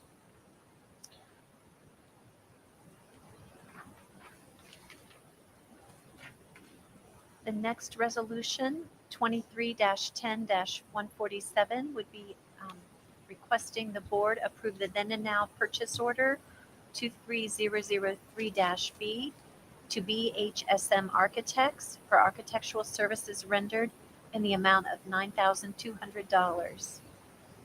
Can I get a motion? I'll motion. Second. And we have a second. I think we've discussed this, or at least I've seen this is the board office work. Is that correct? The Yes. wall? Yes. Okay. Yeah. And, The wall. and Mrs. Thomas had asked is, we're going to try to get you more advanced information, I think, so you don't have to react to it after the fact. And if they can put it on the invoice, what facility, because as we Yeah. grow, but it wasn't on the facility. We had the invoice, but we didn't know what it was for. Thank you. The Pink Floyd reference, the wall. The wall. I know. Old people. All right. Any other questions, comments? Did we get a first and a second on that? Yep. Yes, we did. Call the roll. Mrs. Thomas? Yes.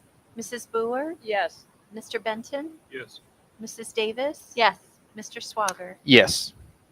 On to the superintendent recommendations. Recommendation 23-10-148 is a permanent district substitute limited contract. If I can get a motion? I'll motion. Second. Just so the board's aware, this is a limited contract, so there's no guarantee of future employment.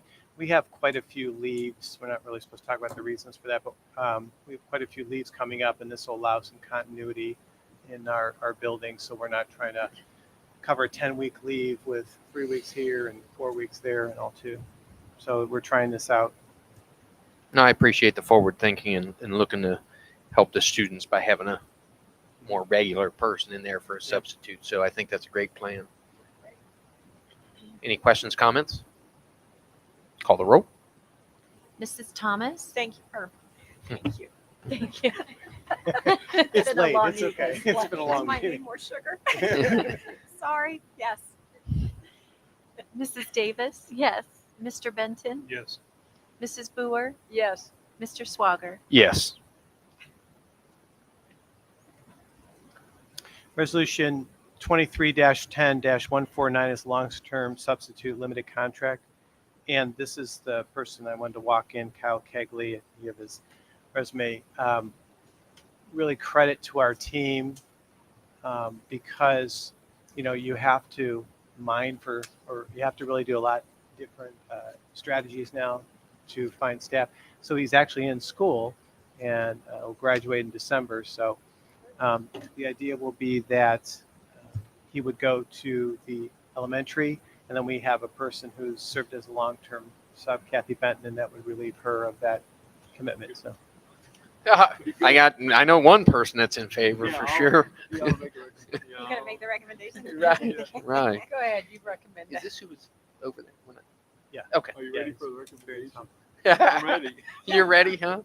All right. Well, go ahead. Yeah, go ahead. I'll recommend that you approve the resolution. I'll second. All right. We've got a first and a second. If we can call the roll. Mr. Benton? Yes. Mrs. Thomas? Yes.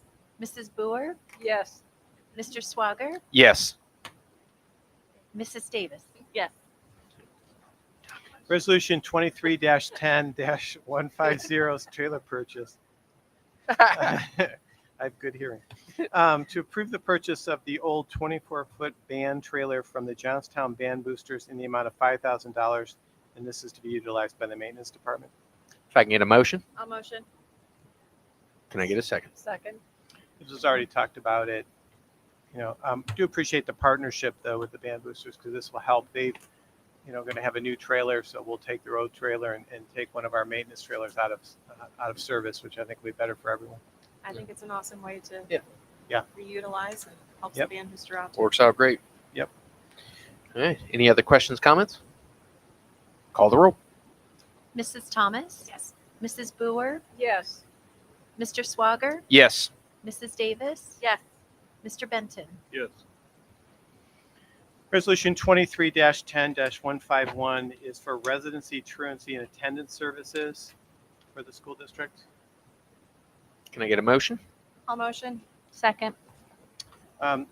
As a reminder that we started this last year and we actually contracted with a neighboring school district, and we, in 6 weeks, the last 6 weeks of the school year near the end, we were able to find 7 students who were no longer our residents. So it's something we want to make sure that we focus on.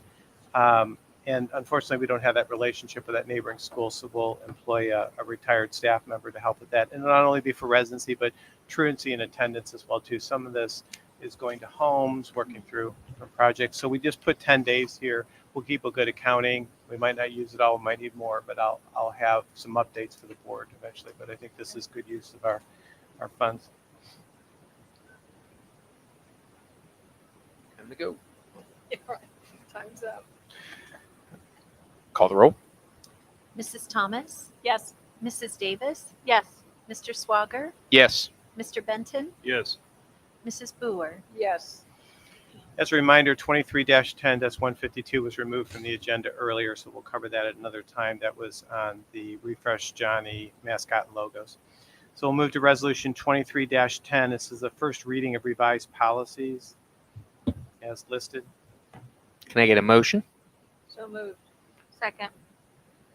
Discussion? Call the roll. Mrs. Boer? Yes. Mrs. Davis? Yes. Mr. Benton? Yes. Mr. Swager? Yes. Mrs. Thomas? Yes. Resolution 23-10-154 is the first reading for rescinding policies as listed. Can I get a motion? I'll make the motion. Second. Discussion? Was that Mrs. Thomas? It was Miss Boer. I'm sorry. Miss Boer seconded. Thank you. Discussion? Call the roll. Mrs. Davis? Yes. Mrs. Boer? Yes. Mr. Benton? Yes. Mr. Swager? Yes. Mrs. Thomas? Yes. Resolution 23-10-155 is the first reading of replacement policies as listed on the board agenda. Can I get a motion? I'll make the motion. Can I get a second? Second. Any discussion? Call the roll. Mrs. Davis? Yes. Mrs. Boer? Yes. Mr. Swager? Yes. Mrs. Thomas? Yes. Mr. Benton? Yes.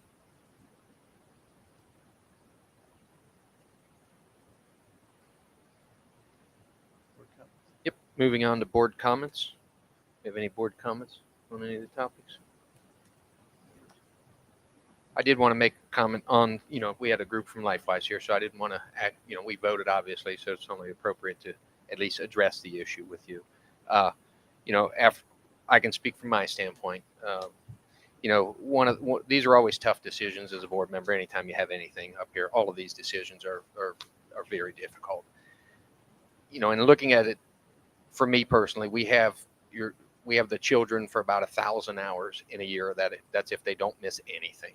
If they're here every minute of the day that they're in a school year, we have them about 1,000 hours.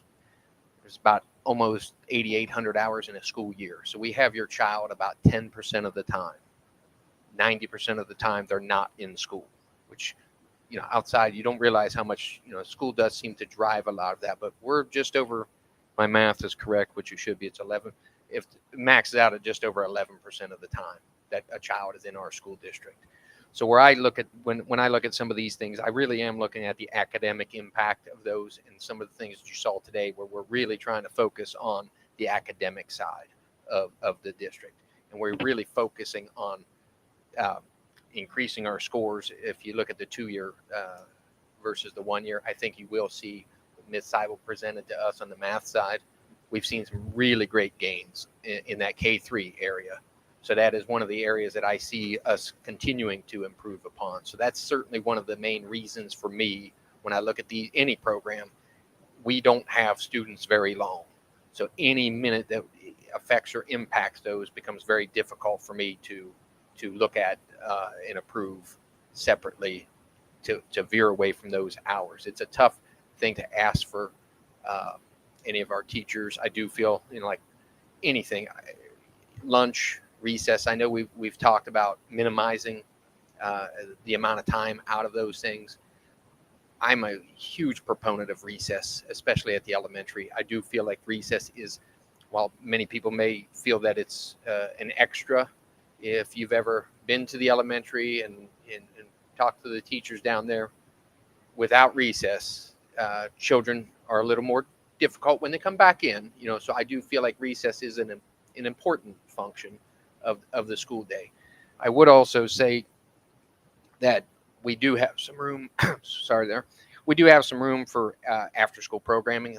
One of the main things that we get asked for is before and after-school care. We have a lack of that here in the school district.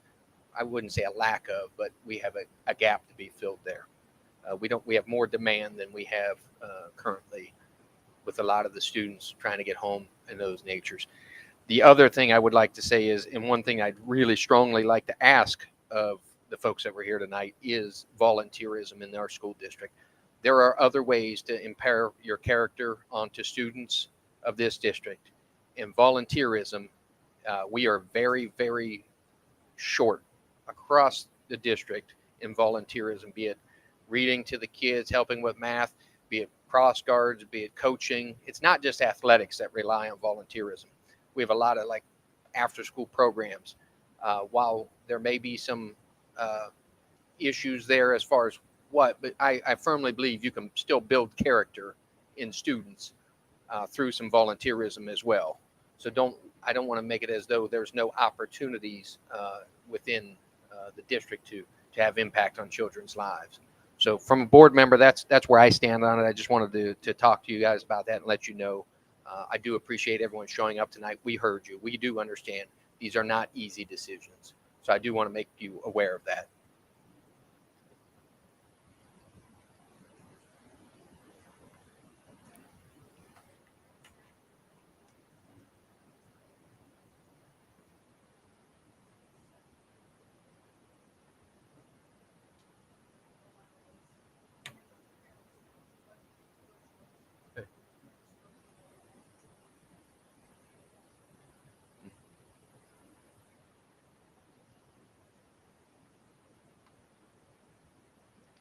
Anything else move on to the superintendent? Couple updates. One is we're still working on the compensation agreement with the city. Good partnership there. The timeline is still tentative that we could have a joint school district city council meeting. The idea with the compensation agreement is just getting prepared so that when a business does come to Johnstown, and we think that's sooner rather than later, I don't have any advanced information, but sooner rather than later, the city will have the information they need to be able to attract, and they will not have to go to other entities like the school district. So obviously, if it's some type of mega project, we would have a different, we'll have to roll our sleeves up. But I just think that'll be helpful as we look to be competitive in the area. So more to come on that. Again, there's a chance we may have that collaborative meeting this month. Last week, I had the opportunity to participate in the Licking County Chamber of Commerce Manufacturing Day. I just applaud the chamber for that engagement. I think more and more we have to focus on workforce. You saw Mrs. Heibold today talk again about the 3 E's. So that's enrolled, enlisted, employed. Sorry. Yes. I couldn't think of my third either. The manufacturing. It's late. Instead of manufacturing, I was trying to say it's not manufacturing. See, sorry, it's late. It's over 3 hours now. But anyways, so I just think that's. I'm glad they're showing that initiative, and we were there, and then our students came later in the day.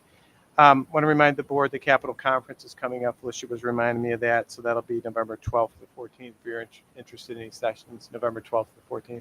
And I'll send you an update on that if you want to attend any sessions on that. That's downtown. And lastly, I want to welcome Felicia. It's been a week now, and it's been a good week. And appreciate all her experience. She just jumps in. She's already working on board docs, as you can see, and fits right in. So very much appreciate her joining the team. And then I don't know if they're here anymore, but Dawn and Debbie are here. And then we'll also talk about Holly. You know, it's been 2 months without a full-time treasurer. Kim did a lot of work.